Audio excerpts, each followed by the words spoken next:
Good afternoon. Thank you everyone for attending today's webinar, Selecting Sensors for Fluid Power Systems, brought to you by Tribute, AMETEK Factory Automation, Roda Engineering, the Fluid Power Technology Conference, and Fluid Power World magazine. Before we get going, here are a few words about our four sponsors.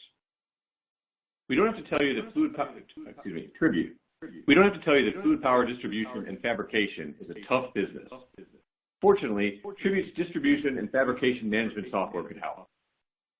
Tribute's flagship software, Trulent X, is specifically designed for fluid power distributors and fabricators. Our sophisticated work order management module is ideal for tracking and managing complex fabrications down to the micro level. You'll know where every component and subassembly is in real time. Tribute partners with major manufacturers like Bosch Rexroth, Brennan Industries, Dixon, Eaton Corp, Gates Corp, Parker Hannifin, Paul Corp, Sun Hydraulics, and more to automate more of your buying and reporting processes and streamline your supply chain, saving you time and money. Tribute is focused on fluid power fabrication and distribution like no other business management software. AMETEK Factory Automation has been supplying linear displacement transducers to the hydraulics industry for more than 30 years under the brand name Gemco. The technology they use to help solve cylinder positioning needs is called magnetostriction.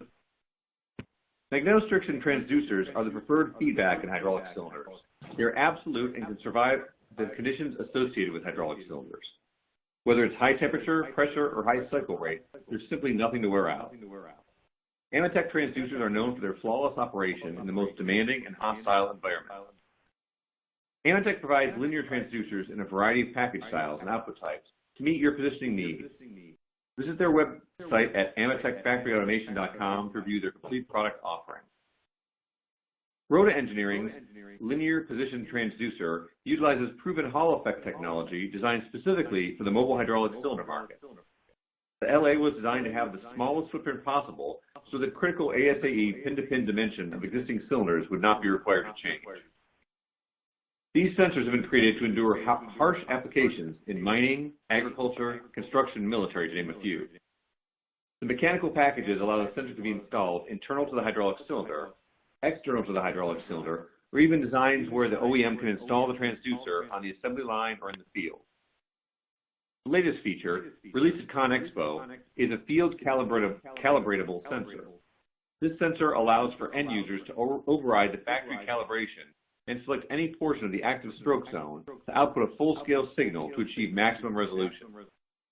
This feature, coupled with the field installable mechanical package, allows ultimate flexibility for the OEM or dealer network to stock sensors for applications where a smart cylinder is an option.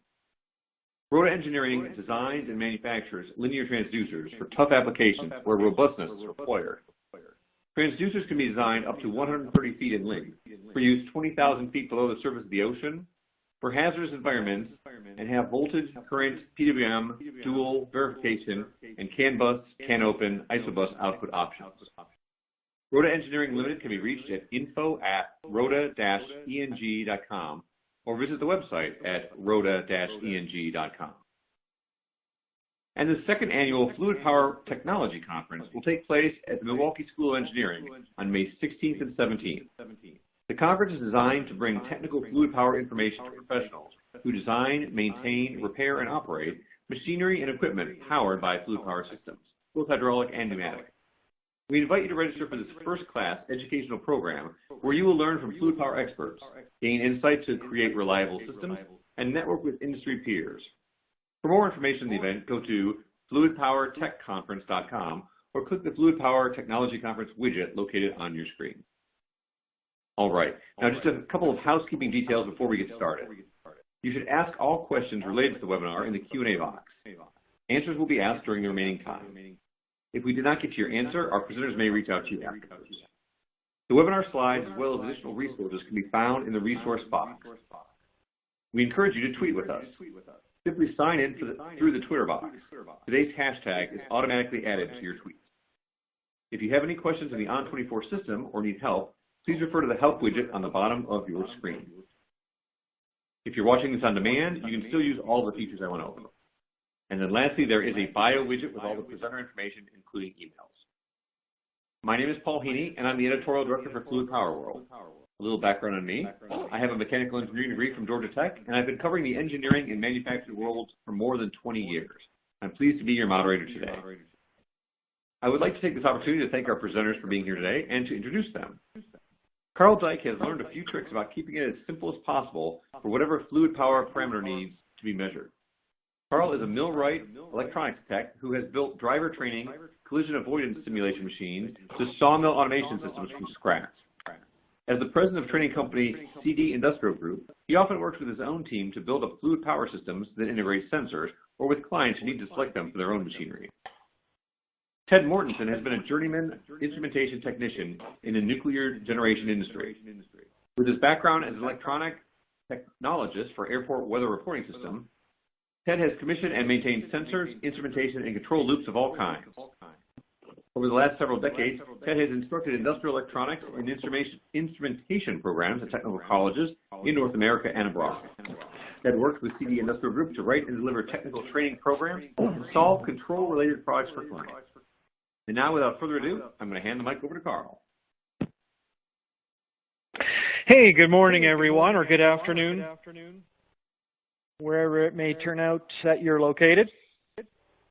And Ted and I are happy to be with you here today for this webinar everybody. On fluid. Yeah, there's Ted. And so we'll be covering the topic of selecting fluid power sensors, or sensors rather, that get used in a hydraulic system or a pneumatic system. And the synopsis that we'll be going through, or some of the key points, is to look at the knowledge and skills needed for installing. And here we're mainly talking about issues of wiring and the types of electrical signals. And then we'll look at how to keep it simple as you select your sensors, and look at what parameters you really do need to measure. In addition, we'll have a look at some installation considerations for environments that are, say, moist or corrosive, or perhaps even explosive. And at the end, we'll have a look at 5 questions that help you select your sensor. So just before Ted gets into a very important topic called sourcing and syncing, that's one that we'll want to set straight here at the very outset. We're just going to have a look at a convention for electrical circuits, and that is that we'll be following the idea of conventional current flow. And that is based around the idea that electricity flows from positive to negative. And so for those of you who may work with semiconductors and know that there is also a theory of electrical thinking called electron flow, where electricity flows the opposite way, well, we won't be dealing with it from that angle. We'll stick with conventional current flow. Understand we have a little bit of an echo for some today on the line, so we'll speak fairly slowly, and hopefully that takes care of it. Go ahead, Ted. Jump on in on sourcing and syncing. Okay, thanks, Carl. You've probably all heard or read sourcing and syncing, and it's an interesting topic because not a lot of people really have a good grasp of it, and we've tried to make it as simple as possible with some of the slides that we have here. And bottom line, it's all about the relationship of the conventional current flow with regards to the sensor itself. So looking at this slide, you can see that the current is moving in to the sensor through the load. So that would be referred to as syncing. That's a syncing sensor. So moving to the next slide, we can see that in this case, the current is flowing out of the sensor into the load. So we call that a sourcing sensor. Now, interestingly, the load itself could be a variety of things. It could be a lamp, it could be a relay, it could be a PLC input card, it could be an ECM. There's a variety of different things that could be the load.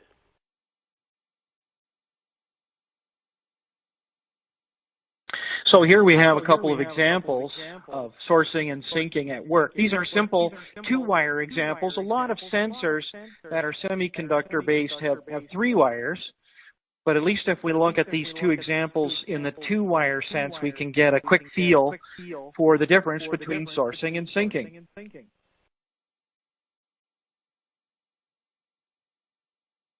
Ted, you have some things to add to that one? Okay, moving on then. Taking a little slower for my slides to load here. One of the things that right now we're looking at a slide of a three-wire sensor. So now we've got an electronic style sensor that has, you can see the brown, black, and blue wires. Those are fairly standard international colors for the sensor. Excuse me.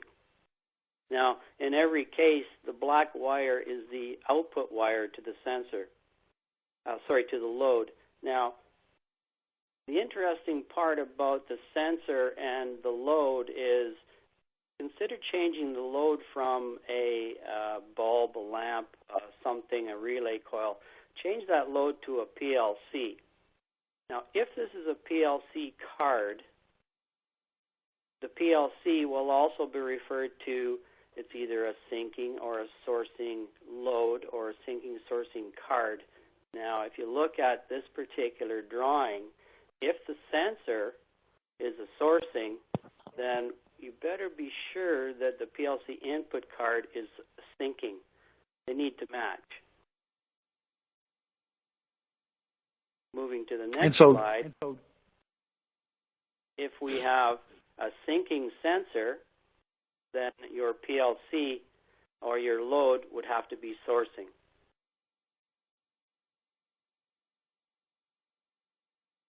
This may look a little unusual to notice that the positive power supply is already connected to the load, but this is a method of wiring that is used out there. It's very common, yeah.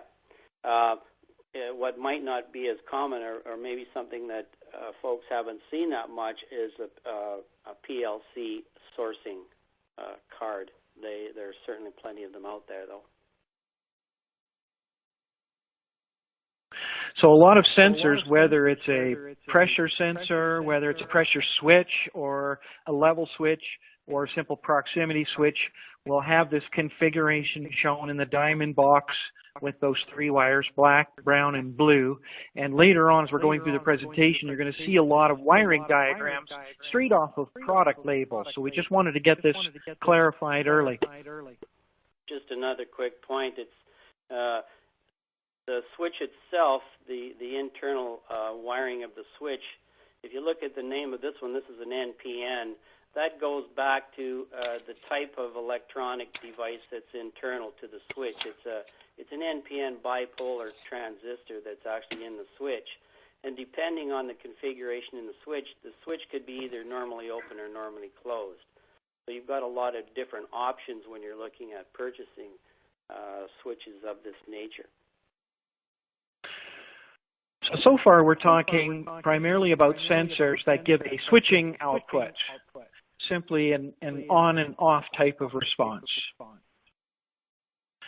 couple of other signals that we're going to need to get into now deal with the world of the analog sensor. That is the type of sensor that sends an absolute or the continuous value that may be within a range. There we go. I thought I'd click to the next slide. There we go.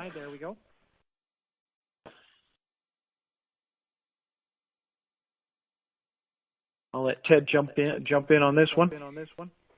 Okay, looking at this slide here now, all of a sudden, as Carl said, we've switched to devices that produce continuous output or analog outputs.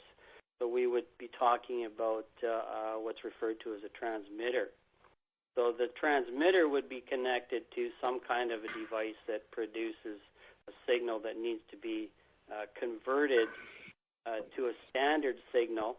And talking about standard signals, one of the standard signals is voltage. And that voltage, depending on your receiver quite often could be 1 to 5 volts, 0 to 5 volts, 0 to 10 volts. These are all possible signals. Now, the signal range, 1 to 5 volts, for example, would represent the 0 to 100% range of whatever it is you're measuring. Now, this illustration shows some kind of it looks like it's a transmitter sitting on a pipe measuring flow. So you would have, for example, a 1 to 5 volt signal for your range of volumetric flow rate. Now, if you consider that large coil of wire that we've got there, and you consider the distance or the length of that wire between the transmitter on the left and the receiver, which is a PLC, for example, or some other device, it's possible that you could drop fractions of volts across that long stretch of wire, which of course would give you erroneous signals at the receiver side.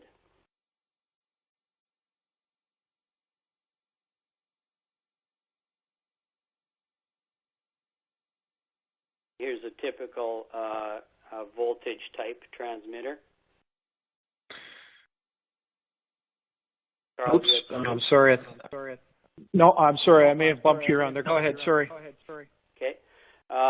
This is a typical device. This is a pressure transmitter. You can see the connector on it. It has a range of 2,000 psi, and it will produce voltage signals output. So again, we'll be talking about some of these sensors a little later on when we advance into the webinar. Yeah, on the right-hand side of the label, you can see that the voltage was 0 to 5 volts. Okay. Yeah. Moving on to current. Moving on to current. This is an example of we've got pretty much the same the diagram, except we changed the signal from voltage to current. So depending on your system, depending on a lot of things, you'll need to decide whether you've got voltage transmission, current transmission. Ultimately, it all comes down to what you need at your controller end. In this case here, we've got, again, our large coil of wire that represents a large distance between the transmitter and the receiver, which is the controller. And as you can see, the signal coming from the transmitter is 8.3 milliamps, and it will also be 8.3 milliamps at the controller. The current will be the same at all points. It's a series circuit. So the advantage of transmitting current, there will be no loss, considering that everything is in a single loop. Very advantageous, large advantage over top of voltage transmission. At the end of the day, excuse me, the receiver itself, the controller, it's very possible that the controller itself could actually be a voltage device. And how would you change that voltage to a current? We'll just leave that one for now for you to ponder. We'll move on to the next slide.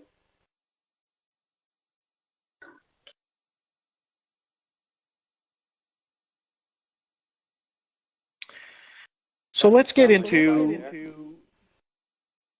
the selection of the right sensor. And some of the things we want to keep in mind as choosing a sensor is to choose the simplest technology to deploy and install that suits your needs. If you really only have basic on-off automation requirements, you need to know when a hydraulic tank is at a high level or a low level. You don't care about the range in between.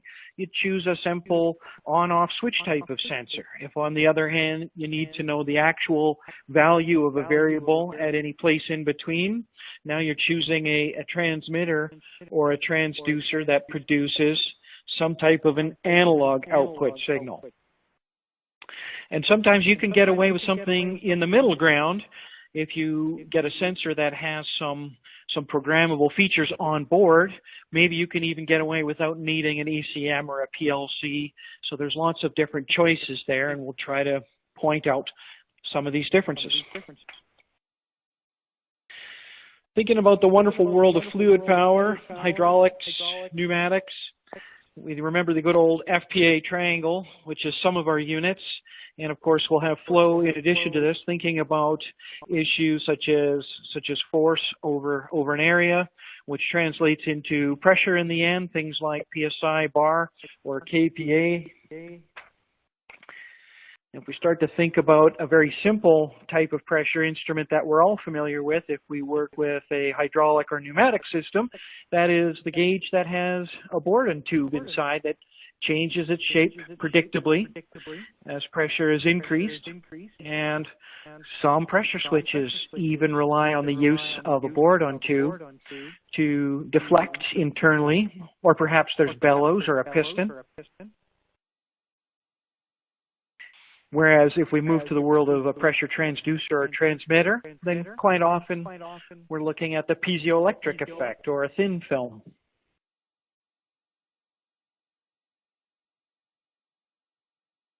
So the question is, which parameters and values are you after? If you're after a pressure transmitter and you need to have very fast updating of information to catch pressure values that are in the spiking range, you may have to look very carefully at the data sheet and make sure that the response time of that sensor, that transmitter, and how quickly it reports is adequate for your needs. And Ted, I'll let you take the bottom half of this one. Okay. Earlier I mentioned the output of the transmitter, 1 to 5 volts, 4 to 20 milliamps, for example, the standard signals. The advantage of a number of industrial standard type transmitters, you have the option of adjusting the actual the input pressure range, for example, to produce 4 to 20 milliamps for a different actual pressure range by 2 specific adjustments, one called zero and one called span. They will be multi-turn potentiometers that are located somewhere on the transmitter. That gives you a flexibility with the transmitter, allowing you to use it in different applications.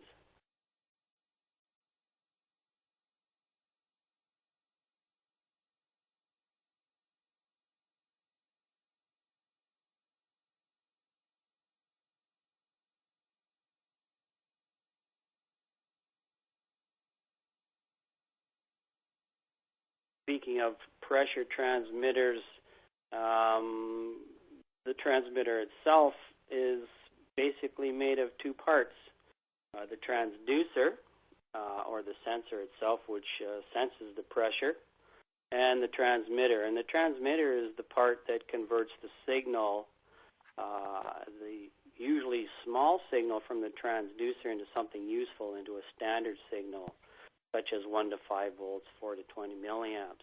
Now, going back to the transducer, the strain gauge is one of the most common transducers used. It's a device that will produce a small change in resistance just by its movements, stretching it or compressing it. So a very common type device. There are others, piezoelectric, for example.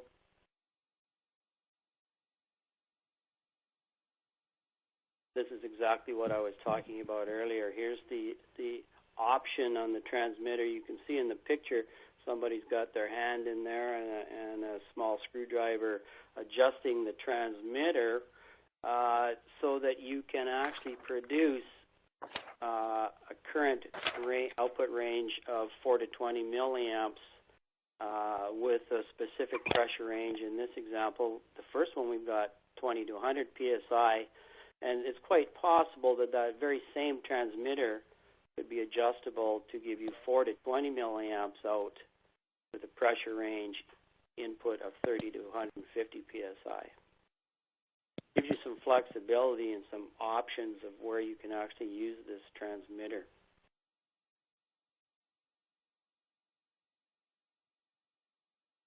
Here's an example of a transmitter. This is a Danfoss transmitter, exactly the one that you saw in the previous slide with the adjustment. couple of specifications on it. Maximum pressure the transmitter can be exposed to, MWP and PB, and the actual range that can be adjusted to. This one here shows it can be adjusted from 0%, which would be 0 to 25 bars, all the way up to 0.25 megapascals. So it has quite a range. And how do you adjust it? With your zero and span adjustments that are located at the top of the transmitter.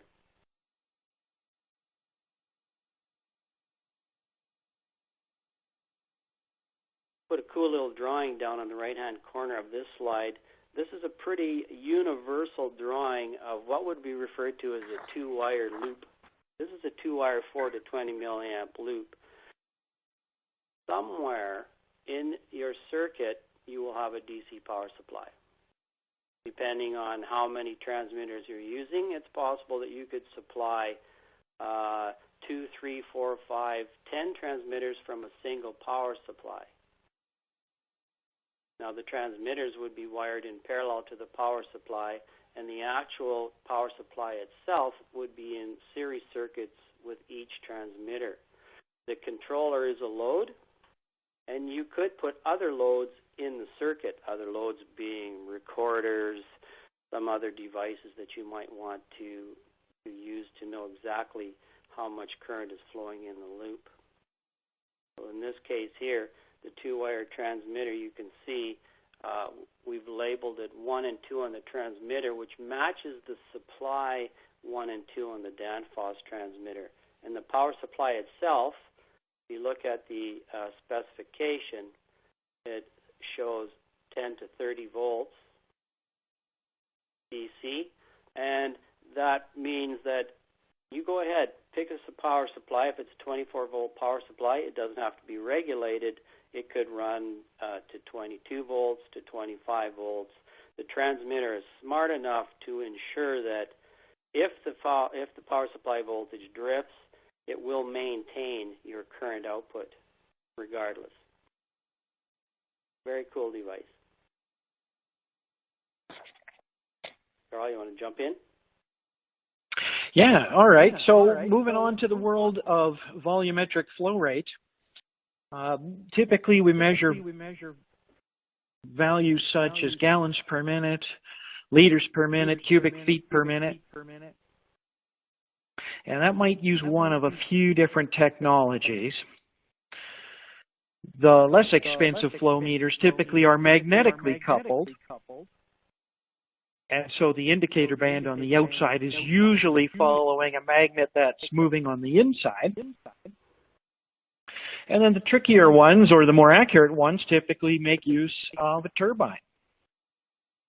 And in the slide here in the lower right-hand corner, you see a product demonstration transparent model. You see the turbine right in the middle.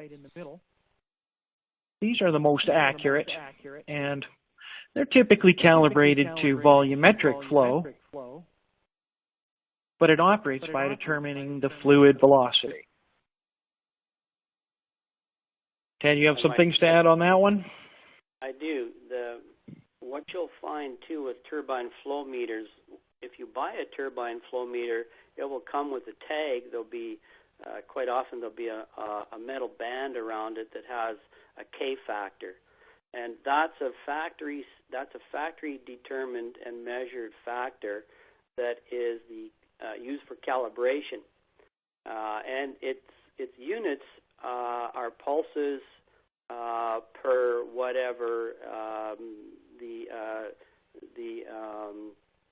flow is for your unit. For example, it could be 1,000 pulses per gallon, and that would be specific to this exact turbine flow meter that you purchased. If you bought another one, it may have a K factor of 1050 pulses per gallon, and that's critical if you're trying to establish what the frequency output would be from this particular device, because that's what you're actually measuring with the flow meter, is the frequency. So without this K factor, it would be very difficult to have an accurate reading or an accurate output.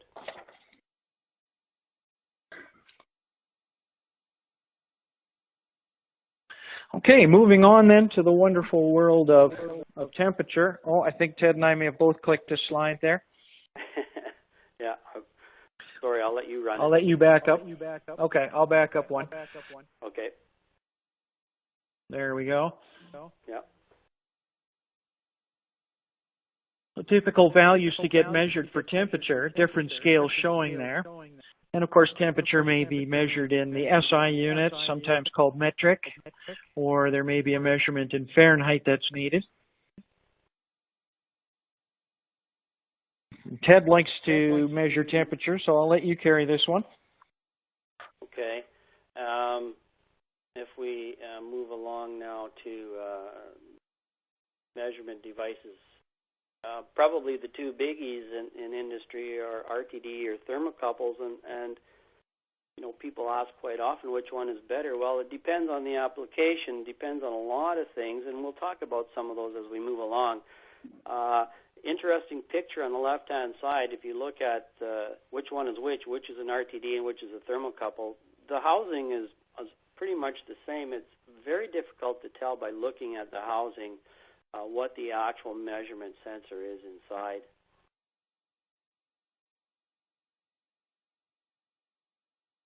Here's a typical RTD.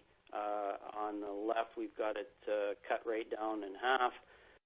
The right-hand side shows an RTD that has a transmitter on the top. You can see that it has a 4 to 20 milliamp output.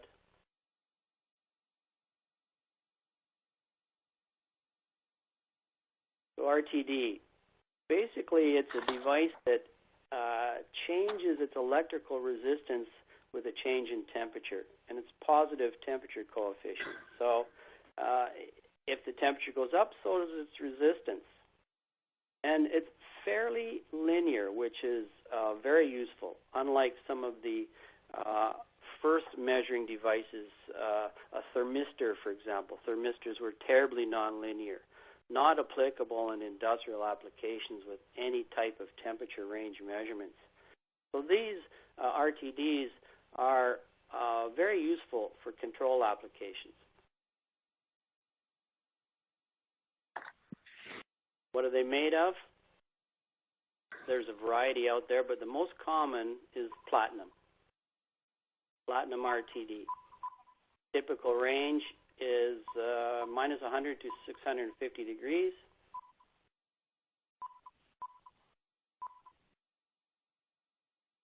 PT100, probably the most common RTD used in industry today. PT refers to platinum. 100 is the resistance of this guy when it's exposed to 0 degrees C or 32 degrees F. So if you take a PT100 RTD and you dunk it in a bottle of, in a bucket of water with ice cubes, it's going to measure 100 ohms. Now, if you talk about the change in resistance for the RTD, when you buy an RTD, it comes with a sensitivity rating, and that sensitivity will help you determine how much the resistance changes per RTD. Again, this is specific to that RTD that you purchase. A very common value is 0.4 ohms. 0.4 ohms per degree C is a very typical change in resistance. So it's not a particularly high change in resistance. So looking at RTDs and control loops, one of the things I should mention right away is you seldom see a 2-wire RTD. Most RTDs in industry are 3 or 4 wire. And the reason for that, the original and still a number of RTD devices that determine the change in resistance contain what's referred to as a Wheatstone bridge circuit. And the Wheatstone bridge circuit is based on voltage drops and current flows And if the RTD is quite a distance from the actual sensing device, you end up with massive changes in load in resistance of the wires, which obviously gives you erroneous signals. So most RTDs and control loops are 3 or 4 wire.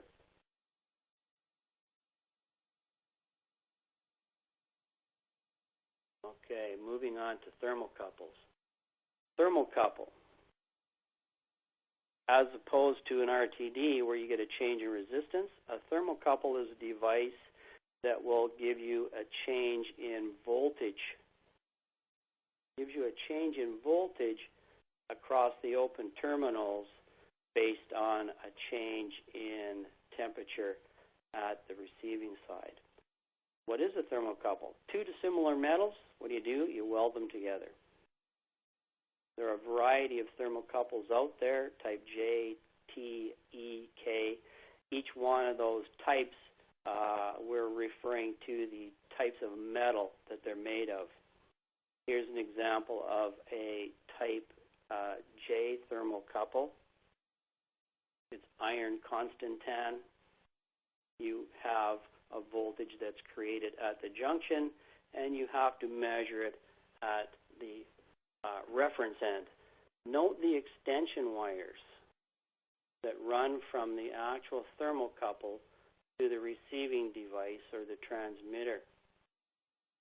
One of the downsides of using thermocouples, wherever you make connection to the thermocouple with copper wire, you create a new junction, which creates voltages that you don't want.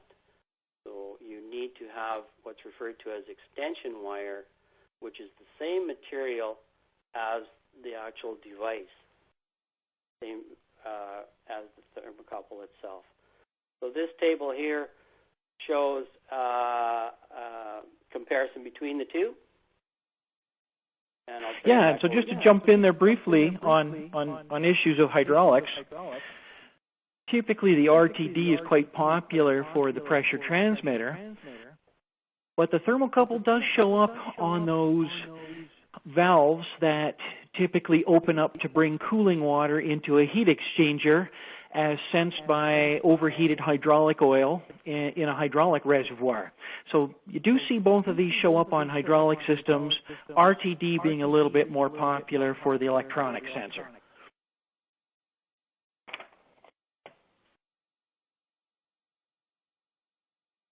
All right, moving on to the wonderful world of cylinder positioning.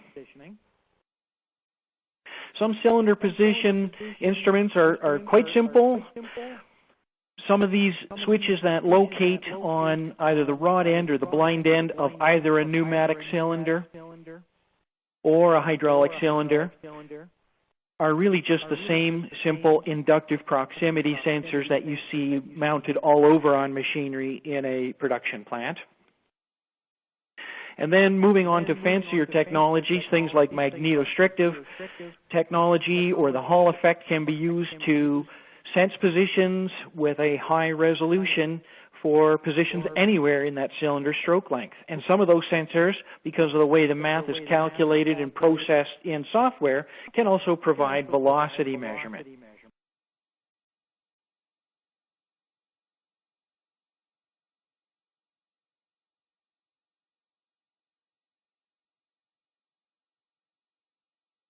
I'll let Ted take this one.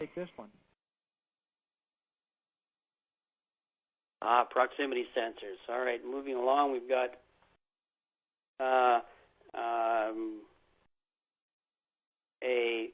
this actually proximity sensor has two sensors inside, and going way back to the start of this webinar, we talked about syncing and sourcing contacts. This one actually has both syncing and sourcing. Yeah, it's a little bit of a tricky diagram to read, isn't it, Ted? Yeah, it's a little bit misleading. It's hard to see on the screen, but that 1 and 4 are the syncing contacts, and they're normally open, and 2 and 5 are the sourcing contacts. So you have to look very closely at a label like this, and as you can see, it also allows you to use a supply of 10 to 30 volts, and it's IP67 protection. We'll cover some of those certification marks and protections a little later in the presentation.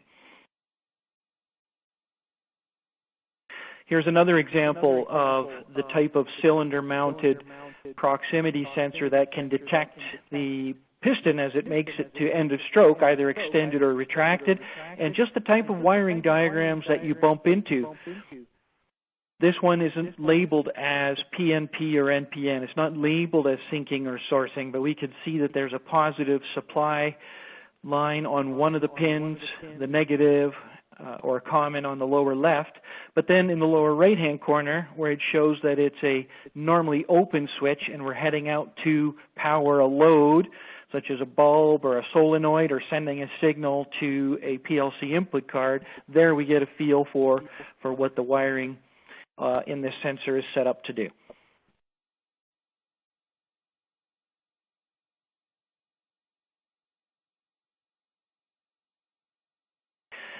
If you've been working with the type of sensors that are often used on servo cylinders for very fine positioning, then quite often you bump into a technology called magnetostrictive that's been very popular, and that's basically based on the idea of intersecting magnetic fields and the time it takes for an interrogation pulse that's been sent out from the head of the unit to the magnet which is mounted on the piston, and how long it takes for that signal to be returned.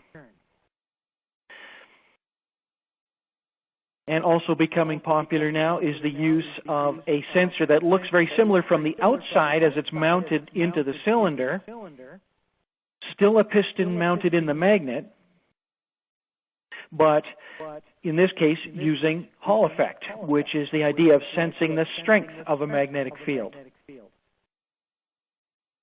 And in this case, it's very resistant to vibration, some say even more so than magnetostrictive. And one of the very interesting things is that most of these Hall effect sensors produce a very linear temperature, linear response to temperature change, and so some of the same sensors can also produce a temperature signal at the same time.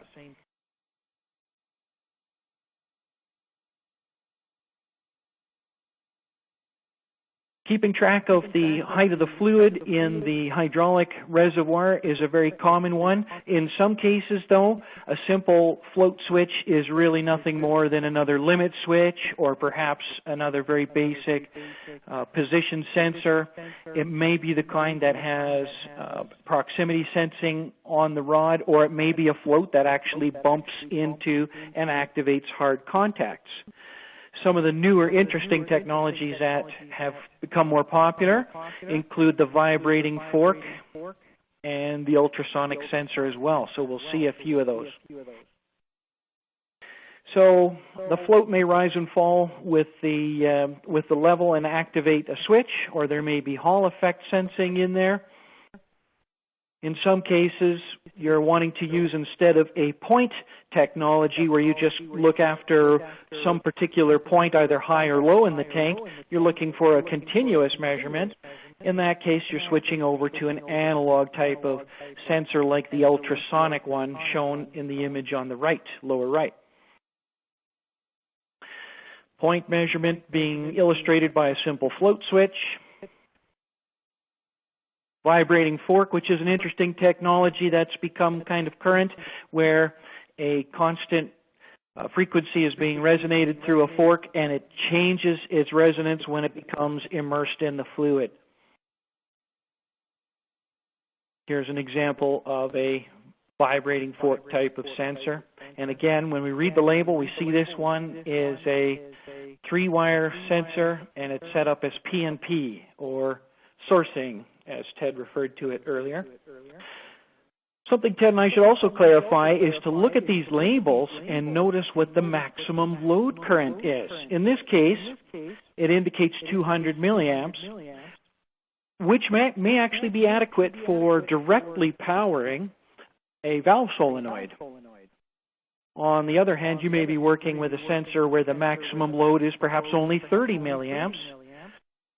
If you see that on the label, you're really only set up to send a signal into some type of a controller. Typical types of ultrasonic level switches that can now be mounted to the side of a hydraulic tank aren't really there for analog measurement at all. They are just a point level switch, but again, no moving parts. So the ultrasound is just sensed between that little gap that you see in the sensor. When the fluid is present, it sends a signal to confirm that the fluid is present. And this is a typical sensor that shows that you can wire it for either sinking or for sourcing. There's a lot of standards and certifications and marks that show up on the sensors, and some of these marks are things you want to pay attention to if you're working in an environment where it's dusty or where there's a lot of moisture present or where liquids are spraying around in a plant, or perhaps where there's even an explosive atmosphere that's possible. So IP67 is one of those marks that show up on a lot of sensors, and it's put there or published by the IEC and has also been fully adopted by ANSI, and it just lets you know that this device is dust tight, that's the letter 6, and that it could be immersed in water up to 1 meter. We won't have time to cover all the typical markings, but NEMA 6 is a standard mark to find, and it basically sets you up with an equivalent to an IP6. The FM approval shows up on a lot of sensors, which is a factory mutual approved, and it lets us know about a certain degree of performance in an explosion risk environment. Underwriters Lab, most people in North America are well familiar with, and there's a number of different classifications that may be tied to why that UL certificate shows up on a particular sensor. The CSA group is also fairly popular, but just because that label is there on the sensor doesn't make it clear exactly what type of certification the product has. So typically you have to look up the exact listing of the standard and find out why it's been applied. Explosion proof, though, being very popular. The CE mark for the European Union, and quite often following with that in many cases is the ATEX, and just found out recently that the letters EX basically stand for an explosive environment, the letters AT basically referring to atmospheres, so dealing again with atmospheres that may be explosive, and this directive covers how the electronics should be handled to make sure the risk for explosion risk atmospheres has been covered. Let's see, do we have any time left for other signals? I think we've kind of run out of time, but sensors don't always use current or voltage. In some cases, we bump into pulse width modulation as the type of sensor that is outputted for pressure or for position, and that becomes popular especially on a lot of mobile equipment.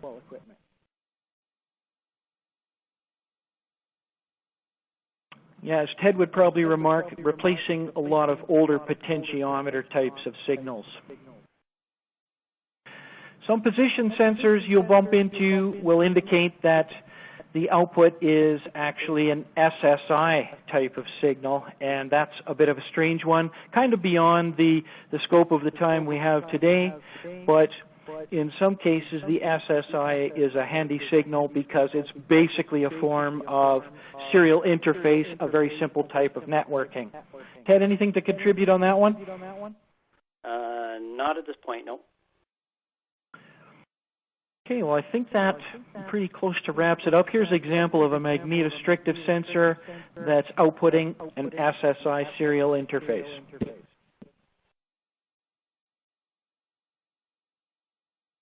So 5 basic questions to ask just to get wrapped up.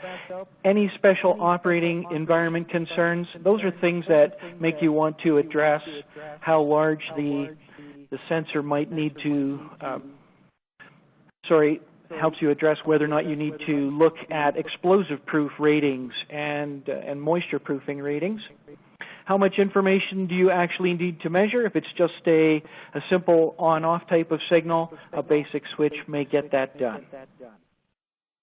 If you have to have compact sizing, then it's going to be a definite no to having programmability on board on the sensor, and you'll be looking for the device that has the smallest possible form factor.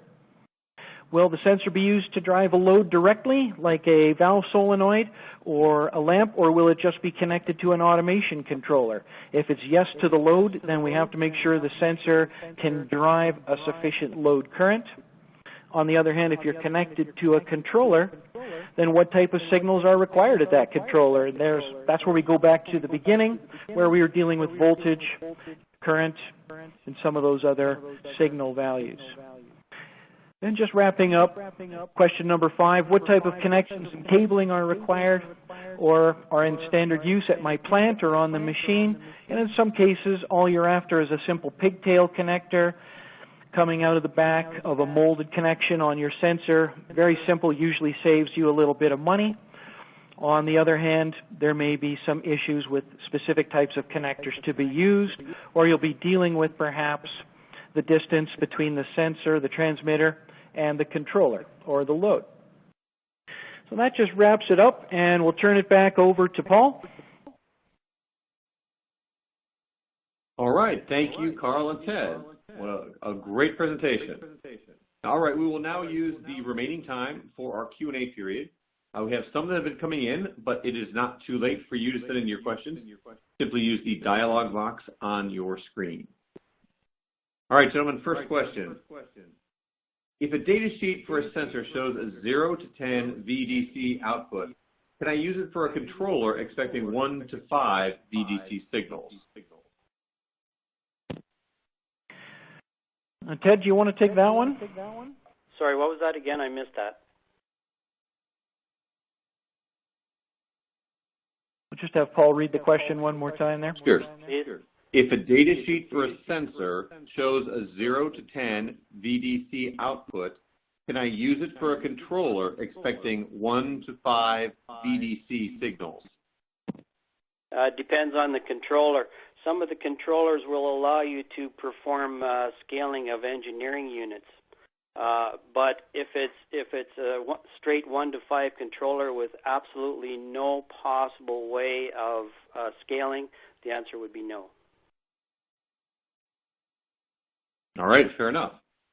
What happens if I have a pressure transmitter with a 0 to 3,000 psi range, and then the hydraulic system pressure spikes above 3,000 psi? Well, in that case, you'll just simply lose some resolution of reading, or I guess we could say the signal has become clipped. The key thing is to make sure that that pressure spike isn't actually moving past the maximum working pressure. We looked at an MWP rating on that Danfoss transmitter way back near the beginning of the presentation, and it let us know how high the pressure spike could be before the transmitter would be damaged. Well, that pressure spike was twice as high as the pressure where the transmitter stopped producing a difference in signal. So if you're confident that that pressure spike doesn't go beyond the maximum working pressure, then perhaps at least the sensor won't be damaged, but you won't be able to read a change in sensor values from that transmitter or sensor as you move above that rating of pressure. The transmitter itself will never exceed 5 volts or 20 milliamps output. All right. How do I best create the correct pneumatic pressures to set the span and 0 point for a pressure transmitter in a pneumatic system? There's a number of different devices for creating that pressure, and we can go way back a number of years to a device called the deadweight tester, which there's still a lot of them out there, but most of the new devices are scissor-operated pressure devices that connect directly to the transmitter, and you just pump them up with a scissor action. They're handheld. Sort of a hand pump. A hand pump, yeah. Very nice. A number of manufacturers make them. Okay. Next question. If I have a 1 to 5 volt controller receiver and a 4-20 milliamp transmitter, what can I do? That was a question that I kind of threw out a little earlier as well. You'll see quite often a 250 ohm resistor tied across the input leads of the controller. And what this does, if you remember Ohm's law, it will change the 4 to 20 milliamps into 1 to 5 volts. What you need to be very concerned about is this can't be an off-the-shelf resistor. This has to be a very high tolerance 250 ohm resistor. All right, last question here, gentlemen. Do programmable switch-type sensors allow me to avoid the use of a PLC? Well, I mean, I guess they could. You know, if all you need to do is turn on a ventilation motor or a valve solenoid when you're within a particular range of pressure, if we're talking about a pressure sensor, or you know, turn on some type of a warning light if you want to program in what level in your tank is too low and your hydraulic oil has leaked out and you want to turn on a red warning light, or set that up to kill the motor contactor that drives the pump. Certainly, you can use those types of programmable sensors to avoid the use of a programmable logic controller. Hopefully I got that question correct there. All right. Well, that's all the questions we have time for. If you have additional questions that come to mind, you are welcome to email those to me directly at pheaney@wtwhmedia.com. Thank you, everyone, for attending this webinar from Fluid Power World and our sponsors, Tribute, AMETEK Factory Automation, Rhoda Engineering, and the Fluid Power Technology Conference. This presentation will be emailed to everyone in the coming days, and it will also be available at fluidpowerworld.com. Thanks once again to Carl and Ted for all of their insights on sensors, and have a great rest of your day, everyone. Goodbye.